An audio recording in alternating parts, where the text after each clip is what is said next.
So, by looking at a screenshot, you can tell the difference between someone that has ever worked in IT or in like a help desk position.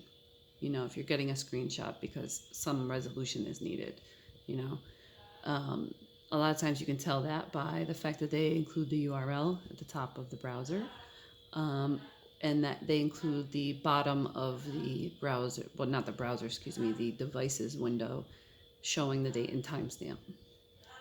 And likely they take a screenshot of an entire huge record and everything related to it, even if you're only looking at like a little 20% area of that big screenshot. And the reason they do that is because they know your first initial thought may not be what the resolution is or the issue is coming from or the catalyst for the problem. So you capture every piece of information. You can zoom in on the area you're trying to look at, even if 75% of it is irrelevant. Some of the time, that little needle you're looking for in the haystack is in that 75% of the screenshot. When the first thing you try doesn't work and you realize it's something else, you have to find the common denominators or the pieces that are important somewhere else.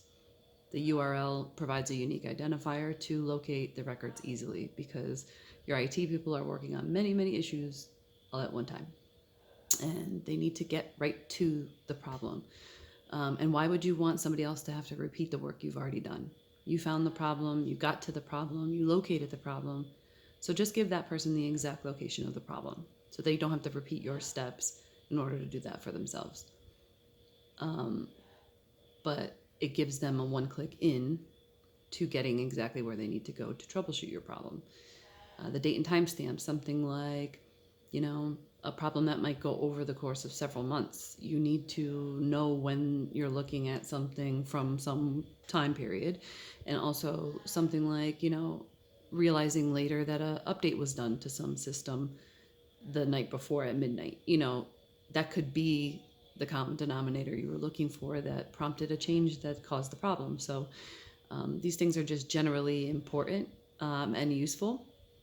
And, if your IT asks you to go back and gather some information or gather examples or screenshots or give a URL or a date and time or whatever the case may be,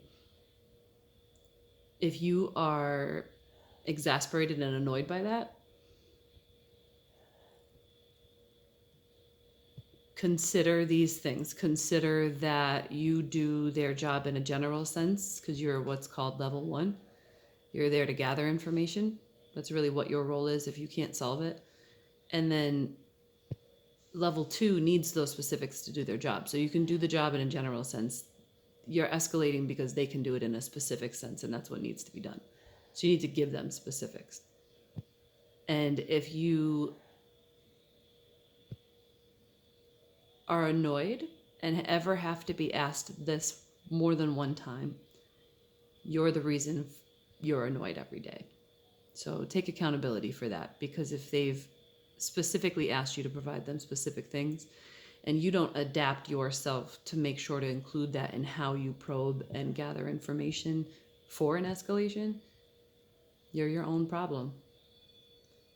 So moral of the story is, whether you work in IT or you're just out there in the world, be specific about what you need and what you want and what you can offer. And if you want a healthy, effective, functioning relationship with anyone, remember what they say they need and want and adapt to include it if that works for you, or, gracefully leave that relationship or that team or that job or whatever. But thanks for coming to my TED Talk. My name is Gina Restaino. Add me.